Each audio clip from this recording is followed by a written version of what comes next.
it became evident that we were filling a commercial need that, if not being filled, could have been a catastrophe. Being ready when that opportunity presents itself. There's a lot of legwork that went into it in terms of, evaluating the markets and, knowing when folks said they wanted a new product, how to interpret their needs into a futures contract. It's a lot of art and a lot of science, but it can't be done unless you're getting input from a broad community. Welcome to Smarter Markets, a weekly podcast featuring the icons and entrepreneurs of technology, commodities and finance, ranting on the inadequacies of our systems and riffing on ideas for how to solve them.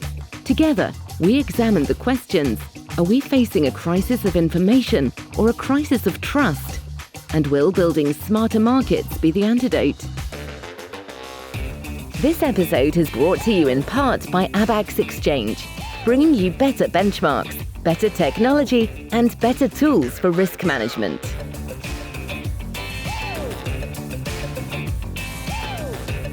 Welcome back to Days of Futures Past on Smarter Markets. I'm Dave Greely, Chief Economist at Abaxx Technologies. We have two guests with us today from Abaxx Exchange and Clearinghouse in Singapore. They are Dan McElduff, President, Head of Strategy and Development, and Joe Raia, the Chief Commercial Officer. We'll be discussing the launch of Clearport at the NYMEX in 2002, which brought the backing of the Clearinghouse to the global OTC markets, and today clears transactions from 1,800 listed contracts across multiple asset classes. Hello, Dan and Joe. Welcome to Smarter Markets. Hey, David. We get to talk with each other quite a bit as colleagues, but I was really looking forward today to getting to talk with the two of you about experiences you had long before I met either of you. And that's because before the two of you teamed up to launch the Abaxx Exchange and Clearinghouse in Singapore, you worked together to launch Clearport at the NYMEX in 2002. And just to give our listeners a little context, Joe, I was hoping you could start us off today by telling us what Clearport is and what commercial need was it meeting in the market at the time. Well, thanks, David. Thanks for having us. The Clearport name really didn't come around or be added to the platform, the clearing platform, to probably a year or so after we actually launched the clearing system. I think in the beginning, we called it OTC clearing for lack of any other word. And we ended up sitting in Bo Collins' office, who was the president of the NYMEX at the time, Dan, myself, and Nakama, who was our marketing head, to come up with a name for it. And me being the nautical person in the room came up with the lighthouse logo and the Clearport, and it was, I guess, that was for lack of anything else or any other suggestion. That's what really stuck. And there's some always great anecdotes around it, but we ended up using a little lighthouse logo for a couple of years with the first FIA in Boca after we launched it and came up with the name, which was probably the third year of Clearport. We actually contracted with a marketing company in Boca Raton, Florida, to build a lighthouse to put on next to our stand at the FIA. We spent a lot of money on it, and it basically looked like a cone head. And we put it in the back of the closet and never used it for the conference. So those are some of the funny things about it. But in all seriousness, Clearport was such an important clearing and risk management tool for the industry that was really suffering as a result of the default of Enron and the lack of the ability to trade with each other bilaterally, which is how the market had existed primarily in off-exchange trades that weren't, on the NYMEX or any other platform or any other futures exchange. So natural gas contracts, electricity contracts, those contracts didn't exist from a basis perspective. The benchmark Henry Hub was there and WTI, but those were literally the only benchmarks around, and all the basis contracts had formed in the OTC market, primarily as Enron as the buyer and seller to either side of the marketplace. And so when Enron defaulted, that buyer or seller or risk taker exited the marketplace, and all these merchant energy firms, utilities, natural gas companies, all were left not being able to transact with each other because of the risk that was in the marketplace. And we often think of, over-the-counter or OTC trades, and then we think of trades that occur on exchange. And I think people often think about the exchange, but they don't think about the clearinghouse, particularly if you're not involved in the nuts and bolts and the plumbing of the financial markets. So Dan, can you give our listeners just a brief background in what is the importance of the clearinghouse? And in the case of allowing clearing services for over-the-counter trades, Why have it operate independently of the exchange? Oh yeah, happy to, David, and thanks for having us on this discussion. It's a long time coming. And to add on to a bit of Joe's history of the term Clearport, I think it was in that meeting I was kind of opposed to the idea because there were mechanics to it that I wanted people to understand better, as opposed to throwing a marketing term at it. But it turned out to be perfect because it really was that simple, right? We wanted to open the clearinghouse to the OTC market and resolve some of the issues that the market was facing. It was clear there was a commercial need for it, and it was solving a problem in terms of where we might enter the market. After years of evaluating what we could do beyond the traditional role of an exchange and clearinghouse. So the clearinghouse, the exchange brings people together. The clearinghouse supports what we call efficient price discovery by putting everybody on the same level. And, when a commodity is bought or sold, its price it may be impacted by a number of things, whether it be grade, quality, and different fundamentals in different regions. Those are all addressed by standardizing products. But to get everybody, a really big thing that became evident in that time around Enron and throughout the history of the market is that it could be a buyer or seller is not particularly creditworthy and needs, and the price is going to reflect that, because the party on the other side can't take that risk. They have to extract the premium somehow. And that kind of distorts the price discovery process because, a good traded between two creditworthy counterparts and a good traded at the same time between two counterparts, one of whom is not creditworthy, could have a very different price. So the clearinghouse creates that level playing field, creates an environment where the price discovery process can get to fair value, much like in the interest rate market, where if the U.S. Treasury market is the risk-free rate for interest, then any place where there's a clearinghouse operating and counterparty creditworthiness is not a concern, then you can have faith that what you're buying or selling is at a fair price. And Dan, you've been talking about how the clearinghouse puts even OTC trades participants on the same level in terms of credit risk, because the clearinghouse operates as, I guess the buyer for every seller and seller for every buyer. So you're facing the credit risk of the clearinghouse, not the credit risk of your counterparty. Are there other risks that the clearinghouse also helps to mitigate? It does. And key to that is delivery risk, right? There's parties who may or may not be interested who may be interested in the market, but may or may not be able to deliver a specific grade or a specific quality or at a specific location, right? But they're very interested in participating in the market. And if you create a clearinghouse and a standard product where parties can come in and if they choose to be so anonymously, they can, buy or sell a good with not just a chosen counterparty, but they have access to an entire, whoever has access to that system. And access to that system is simply opening up a futures account. And if they're, instead of a bilateral deal where you may have a handful of counterparts, now all of a sudden you're potentially exposed to dozens of counterparts. And you can manage that risk you'd rather not have, including delivery. So there are participants in the market who bring a great deal of liquidity that have no interest in going to delivery. They're market makers or they're hedge funds that want to have exposure in certain commodity markets. And now they have the ability to do that because they also have the ability to go back to other counterparties and cover their positions before they mature into a delivery obligation. And that creates this opportunity to expand on the community that's trading in a particular commodity. It increases liquidity and the community grows more and more along with liquidity. With diversity, you just have market conditions improving for everybody. And another element of delivery risk, and we often use the term a market of last resort. Parties will always want specifics of their own business particulars met when they're buying or selling a physical good. But if they have a market of last resort they can go to where they can at least meet some of their terms and address their delivery risk, then that creates a forum for liquidity that's not going to happen outside of an environment like a clearinghouse.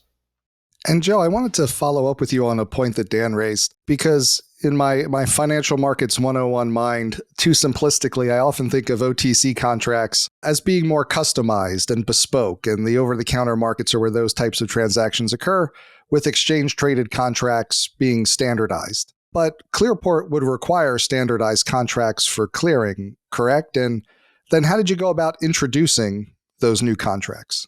Yeah, that's correct. And, that was the argument from the beginning that we got from the majority of the marketplace that didn't come on board with Clearport in the beginning because they said, well, you can't take OTC contracts that are so customized and bespoke and make them or turn them into futures contracts that are cleared and there's no counterparty risk.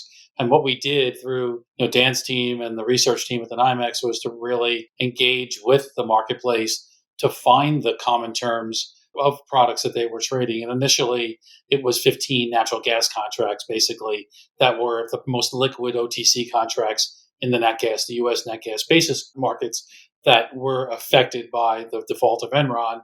And we started with that. And we said, okay, how do we take those OTC bespoke contracts and find the commonality between those and the rules-based program at the NYMEX and the Clearinghouse, and how do we mitigate that risk, and how do we turn them into futures contracts that mitigate that risk between counterparties? And it wasn't, I wouldn't say it wasn't easy. It was generally, there was a lot more common, I think, themes than we thought, and that led to developing more products as we became more and more known in the marketplace, particularly through the broker community, which was a big supporter of what we were doing because they did sit on a lot of the liquidity that was in the OTC markets, and we were just helping them renew their businesses. And so they kept bringing to us additional products that were not being looked at in the clearing marketplace for us to list, and we were able to basically replicate the model for nat gas into power, into oil products, into freight, into weather, into many asset classes. That as long as you have that connectivity or control to your own clearinghouse, and you do the due diligence on the products, and you have the marketplace behind you, those pools of liquidity can then be brought in onto the exchange and then cleared, which obviously helps the counterparty risk situation. So from a little more than a dozen natural gas contracts in the beginning, I think CME, who now owns Clearport, has about 1,800 listed contracts on there today. When I left there in 2011, it was almost 2,000. They've delisted some that just became somewhat obsolete.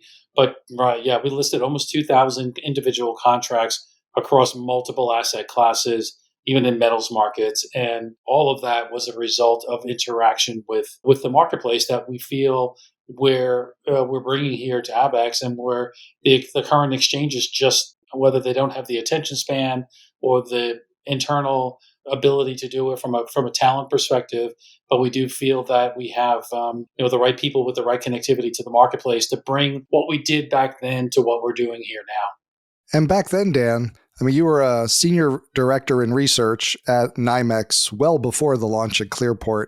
So I'm curious, you might have some perspective of where did the idea for Clearport come from, and how did it develop over time before it actually launched? Yeah, Joe made the comment about, we had been calling OTC clearing became Clearport, and OTC clearing was something that really became evident because of the credit crisis in the early aughts amongst the merchant energy companies. But we were able to build on some efforts in the 90s that NYMEX was involved in. There was, after having success in Henry Hub markets, there was thoughts that we might be able to offer services in the physical market. And bulletin board type system was built. It was called Channel 4. It had the logo CH4, like the chemical composition of methane. And there was a lot of efforts like that underway, very few which took hold. But it started the processes of us defining what trades in the OTC. And over time, things kind of evolved where there was the OTC swap market, particularly natural gas, had developed, and it offered so much in terms of depth and breadth of product that we were tracking that for many years. But we recognized that the opportunity really came about in the context of what we did with clearing, just, through the evolution of our thinking on it. And after spending a lot of money on things like Channel 4, another one was called NYMEX. And the NYMEX thing was like during the .com era. And we realized the matching mechanism was something that was already addressed by other OTC electronic venues and/or the voice brokerage community in particular, which remains an important and robust part of the market today. We had the opportunity to seize on that, and I had been working on these products for quite some time. it all kind of came together in that context in the early aughts and in the wake of the credit crisis. And we were facing a bit of a challenge, if not an existential crisis, because there were OTC venues like Enron Online, and the Intercontinental Exchange's first effort was really effectively an electronic OTC brokerage system, neither of which offered any credit capabilities at the time. So when things came to be, and it really proved out our point that, what value of are these exchange systems if there's not some credit capacity behind it? And it was kind of amidst and around the Enron collapse that, we really, the idea started coming together. For me, it was a moment in the fall of 2001. I was, on a boat ride after the end of a long day. A bunch of guys who lived in New Jersey were on the ferry across the Hudson, and the COO of NYMEX at the time, Neil Wolkoff, turned to the CTO, David Keller, and he said, "David, can you put a pick card on the internet and have the ability for clearing firms to approve a trade?" And David said, yeah. And David was responsible for a lot of great technology innovations at NYMEX at the time. And he and his team delivered a system that did that in part, and that evolved into something that was really useful in putting the task into the hands of the users, the people who were entering the trades, and being able to give confidence to parties that a trade was done and cleared in a matter of minutes, if not seconds. I think it was on that boat ride that what came to be Clearport was really born, and that through lots of effort after that, we were able to deliver. And you've both spoken to the importance of having the trading community embrace what you're doing. So you can build it, but it's not the field of dreams. People won't just come. And I know, Dan, I've heard you talk about in the context of Clearport, the role of what I've heard you refer to as the Short Hills Summit, after Short Hills, New Jersey, I presume. What was that event and what happened there? So the system was coming together, and this is in the spring of 2002, and the system was coming together, and we knew we had to get key players to the table. We knew we wanted to embrace the OTC brokerage community, which had always really avoided us because they're entirely focused on OTC bilateral trades, and there was somewhat of a competitive environment between us. But because of all the credit issues in the market, it occurred to us there was an opportunity to engage them, so because they were hurting from a lack of liquidity in the market because all the counterparties had credit issues with each other.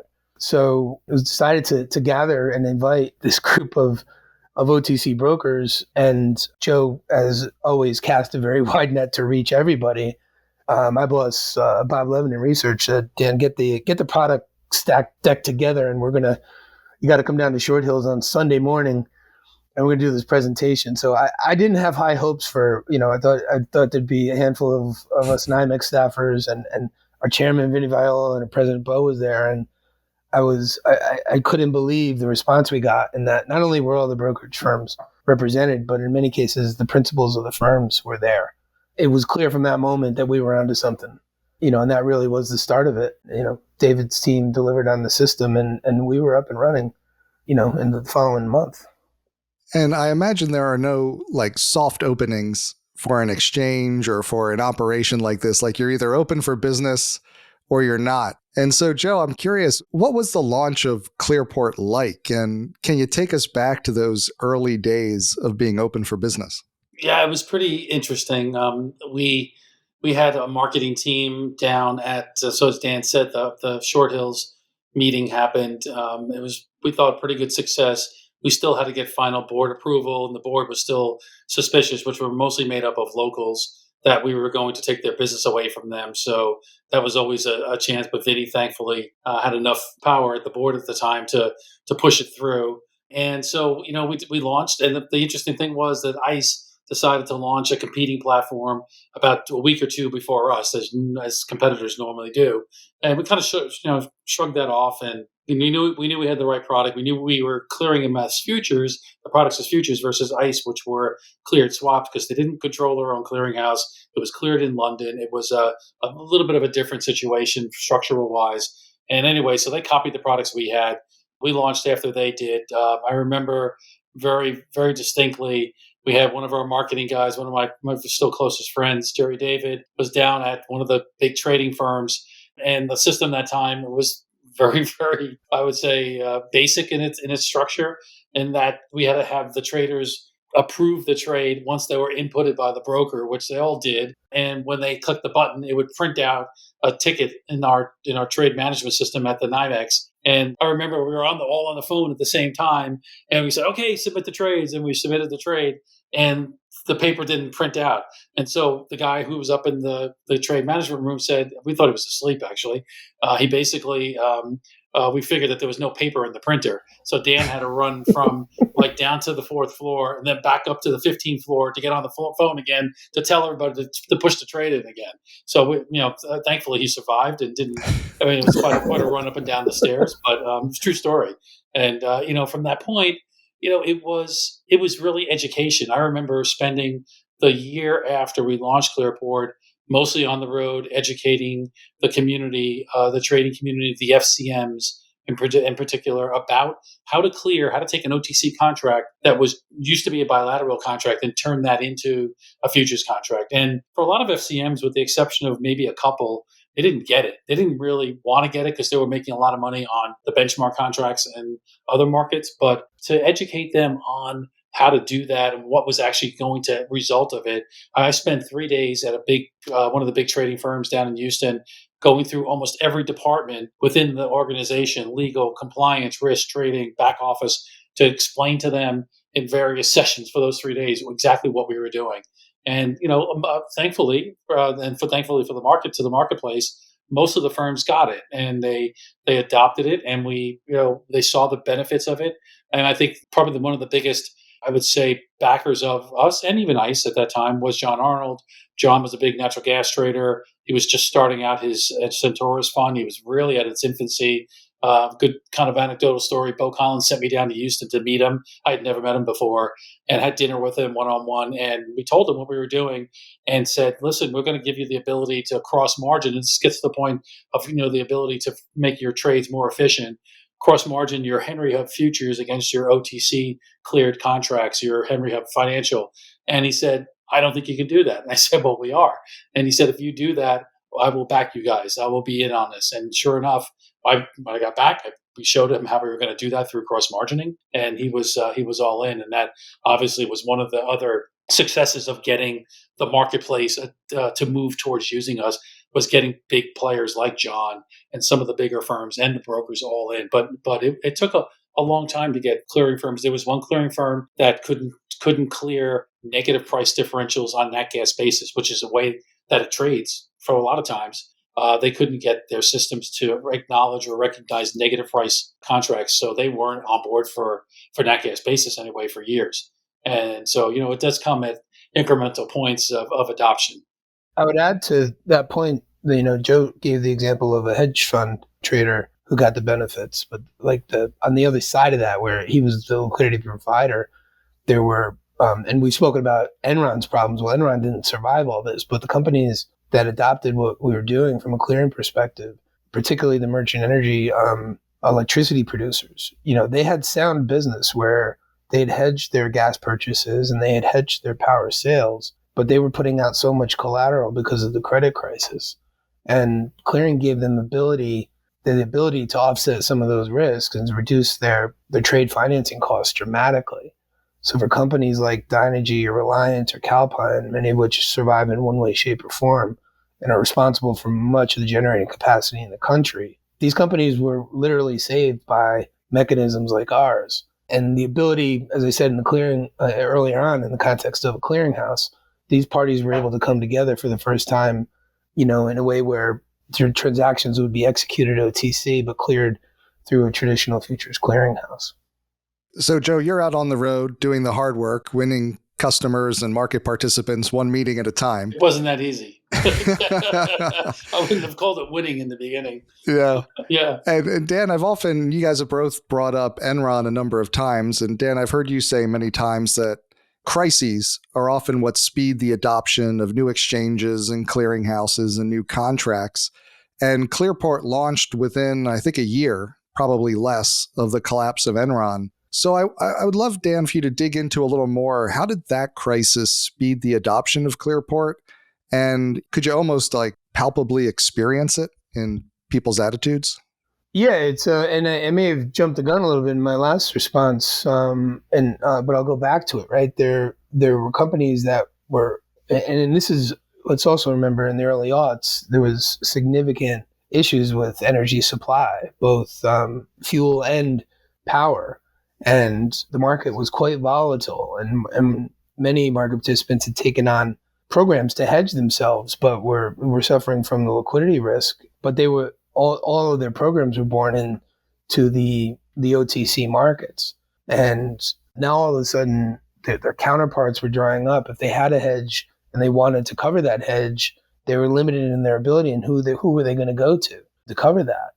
And it was indeed a crisis that we launched into, but we were able to hold up. Here are the benefits of clearing in terms of being able to exit or enter, depending on what your risk capabilities were, into positions in a common place, and to do so in a way that you didn't have the concerns that you would if you had done a hedge with an Enron that collapsed, or all the other firms that kind of took the lesson and survived it by adapting in the environment we did. So, the concept had been around for a long time, and this is and with Clearport we introduced a whole bunch of new products on top of the benchmarks.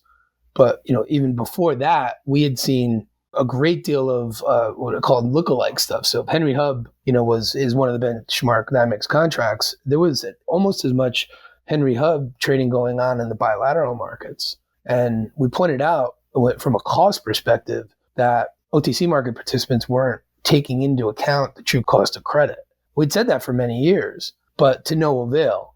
The crisis made it real for everybody, and it caused traders to have to justify their costs in terms of how they were financed and how the firm was supporting them in their activities. And we really saw, it was just an amazing shift, in part because of what NYMEX introduced in the form of Clearport, and some reforms it made in some rules that kind of conformed better to commercial practices in the energy sector. So absent those events, I don't know, it could have been a good idea that never had its time. But fortunately, the two worlds came together. Yeah, and I'm just curious, Dan. On the one hand, you have Enron as a large participant in the market, large trader. On the other hand, was the Enron platform doing some of the work that an exchange or a clearinghouse or other market infrastructure would do prior to its collapse? It was, and it was doing it pretty effectively. And, theoretically, it may have gone on for much longer time than it did, if not for the crisis in the credit that they encountered. I remember talking to traders, across the evolution of Enron Online, where a trader would say, "Oh, there's no way they're making money because their margins are too narrow," and "Oh, I'll never trade that." And it got to a point, 6 months later, I'm there, and the guy's like, "Oh, I'm making some great trades because of that. I use it all the time now." It became a tool that almost everybody was using, and they were getting enough liquidity where, in many cases, some of their markets were on autopilot. But at the end of the day, it was built on a shaky foundation, because it was one single credit that the whole market was going up against. And we see we saw it happen in the energy markets. A couple of years later, we saw it happen in the financial markets when AIG was in a similar role. So it set the stage. And again, a lot of it was timing and providence. But because of our persistence and the things we'd done, and a lot of hard work and recognizing the opportunity that was at hand, we were able to deliver on it. And Joe, I'd like to ask you about that next big credit crisis, the global financial crisis, and the reforms that followed. How did that affect Clearport's role in the financial markets? Yeah, it just gave us opportunities in other product areas, and it really focused more intensely on the issue of counterparty risk and efficiencies and margining and who you're trading with. And that was an important, I think, next step in the marketplace, right? Everybody, just like we were talking about earlier, the inefficiencies of the markets, where volatility brings higher margins. There's no way to offset your OTC trades against your exchange trades. That was really, the banks were really at a point where they were becoming looked at as being suspect from a credit perspective during the financial crisis in 2008. And so, I think there was even more focus on the use of an exchange and a clearinghouse for risk mitigation, for counterparty risk mitigation. Those were really important points in the marketplace. And we just saw an even more, I would say, shift in the use of the NYMEX and other clearinghouses for not only energy products, but metals and other asset classes that might have been traded bilaterally. And it must have been a different experience to have regulators starting to push customers towards you with the move towards putting OTC swaps on exchange. And did they get pushed through Clearport as well? Not the financial contracts. So there was the real, after the financial crisis, Dodd-Frank came about, and there was more focus on cleared swaps versus and the markets and financial markets. Dan was involved in that in some of it after he left the NYMEX, but we didn't use Clearport for that. It was the exchange had the NYMEX, and at that point CME, after we merged with them, had interest rate markets out there. So there was a lot of discussions about how cleared swaps can be used on exchange, or how would they be through a swap execution facility. There was a lot of talk around that during the years. We looked at it. CME looked at building or buying a swap execution facility, but felt that futures were a better credit or risk mitigation tool than swaps themselves. So, there was a lot of talk about how things were going to change, and the market did evolve after that, right? So, SEFs were the big talk of the time in 2008, 2009, after Dodd-Frank came about, and the clearing of OTC contracts outside of energy or commodities was also a big focus. I mean, we kept saying to the regulators, "Hey, we've been doing this for 10 years, right? We know how to do this. There's been this tool in place in the energy markets from the last crisis. You guys should look at this to make sure you're following similar ideals and structure, because it's efficient, it works well, it brought the market together, and it solved a lot of the problems that were in the counterparty trading community in energy and commodities back then. And now you should potentially look at this for other financial instruments." We also saw a shift in other markets and commodities in European markets that were traditionally bilateral, moving into a cleared environment. So that helped us, again, build more liquidity, more open interest in other products. We got extremely active in European power and gas. We looked at the time to buy an exchange over in Europe to get entry into the European markets.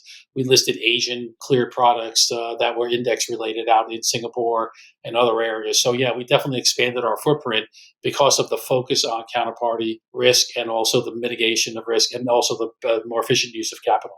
Yeah, now it seems like we've definitely have moved beyond the textbook version where futures are cleared and forwards and swaps are not.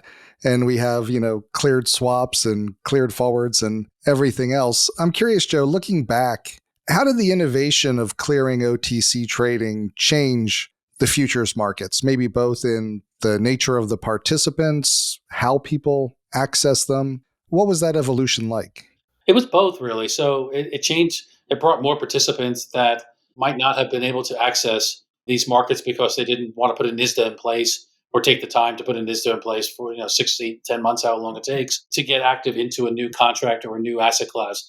It brought in funds, hedge funds, definitely different asset classes. I would say even some big institutional clients that didn't, maybe only traded big benchmarks. Now we're looking at other asset classes like European power and gas or Asian products also. So it definitely broadened out the community of participants in the marketplace. I think it also kind of reinforced the role of the broker in the marketplace. Everybody kept writing off the existing stuff of the interdealer brokers or the OTC brokers, the intermediation of the marketplace, so to speak. And we kept seeing and saying that wasn't going to happen. From what we saw from our markets, which were largely brokered, we didn't see that happening, where they actually became more efficient. They weren't going to go by the wayside. And in fact, the marketplace was looking, as we listed more products, the marketplace was looking to the brokers to give the customers, the pricing signals in those new markets. And so they found, continued life because of the increase in clearing. And even to this day, they're still a very relevant part of the marketplace, including some of the newer markets that we're going to list on Abaxx in the next coming months. So, they haven't gone by the wayside, and they're still very relevant. And I think that despite the effort to disintermediate them through electronic trading, they are a very, very relevant part of the marketplace. So, I guess what's old is sometimes new again, too. Well, speaking of that, I wanted to ask each of you your thoughts on this final question. And that is, what lessons did you learn from your experience in launching Clearport about what it takes to successfully build and launch new market infrastructure. Many fail. And I think today you've rattled off quite a few things that didn't work out. How do you succeed in doing this? And maybe I'll start with you first, Dan. Yeah, it became pretty clear to me, and it's becoming more and more clear the older I get and the more I understand history as, I view and review it. When I was involved in NYMEX, and, my mentors were always pushing us to focus on commercial needs and being focused, like, what good is a product if there's not a commercial need for it? And what good is it if you can't get to critical mass in engaging them? The key parts in any marketplace, the natural sellers, the natural buyers, and the trading companies who move everything in between. And that became clear to us. Historically, we would do that on a product by product basis, but now all of a sudden we recognize the benefits of a clearing house extended well beyond the benchmark products. And, it became evident that we were filling a commercial need that couldn't, if not being filled, could have been a catastrophe. Being ready when that opportunity presents itself. There's a lot of legwork that went into it in terms of, evaluating the markets and, knowing when folks said they wanted a new product, how to interpret their needs into a futures contract. And that's something I've done throughout my career. It's you could take an 80-page bilateral agreement and you boil it down into a 5-page futures contract. And it's a lot of art and a lot of science, but it can't be done unless you're getting input from a broad community. And that's the last piece. And, if you think of the history of NYMEX, as I have, and known who the players were, and an earlier interview that you had with Michael Marks, he spoke of the early days where the FCMs and the exchange staff were out beating the pavement, getting folks to put in orders into a marketplace. And this is back in the days of the pit. The Commodity Futures Modernization Act made our job a little bit easier, and that OTC trades were permitted in the form of blocks and EFPs and even encouraged. Back then, everything had to go through the pit, but they did it on the back of a real commercial need. They went out there and hit the pavement, and they built that community that offers enough depth and diversity where all the benefits come about because that community is participating, bringing its bids and offers and trades into the market and sharing that information with each other, which otherwise outside of an exchange environment goes unheard. And so we very much did in Clearport what NYMEX did when it converted from potato energy into hydrocarbon energy. And looking back on it, it's those three elements I think that are most important, and seizing on them is what leads to success. It's certainly in the case of NYMEX in its move into energy, and Clearport into addressing how does one effectively get a bigger part of the market's portfolio into a sound environment. Thanks, Dan. Maybe now I'll turn to you, Joe. Can you let us know what lessons did you take away from your Clearport experience? It even goes before that. And, I've been in commodities for a long time. And I think the one thing, there's 2 points, but the one thing that does keep coming around is relationships. And the value of relationships is as equally, or if not more, valuable than the value of a market. It's it really, and I think anyone will attest that our markets are, as large as they are really small, and the relationships that you have with traders or trading firms, and the impact or how you nurture those relationships is really critically important over the years. And I think that helps us as we're launching a new exchange here. The other thing that I always keep reminding myself is that liquidity is relative. Sometimes we get too, not we here, but we got caught up in the years past of, especially after our merger in 2007, that pools of liquidity had to be massive. We had to be trading 1 million contracts a day, but yet in the smaller pools of liquidity that we had built around some of the smaller contracts,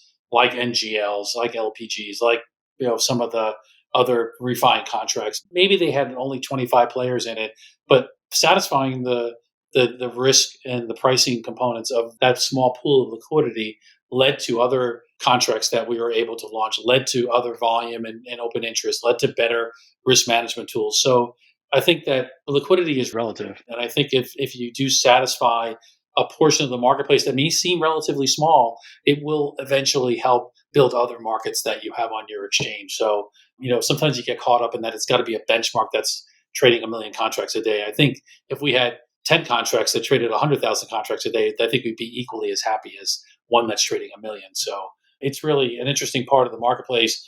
And it all goes back to relationships. And I think that's what will differentiate Abaxx from the others, is how we approach the marketplace and how we develop those relationships and use them for better tools for trading and risk management.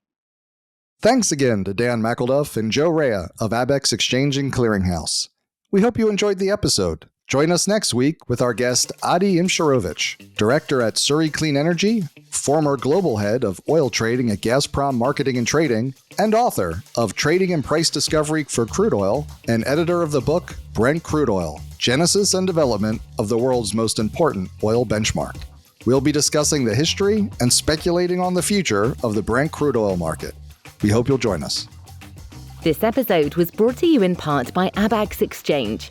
Market participants need the confidence and ability to secure funding for resource development, production, processing, refining, and transportation of commodities across the globe, with markets for LNG, battery metals, and emissions offsets at the core of the transition to sustainability. Abaxx Exchange is building solutions to manage risk in these rapidly changing global markets.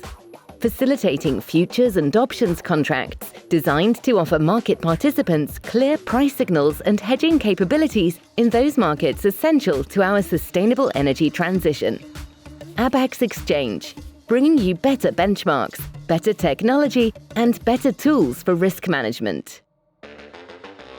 That concludes this week's episode of Smarter Markets by Abaxx.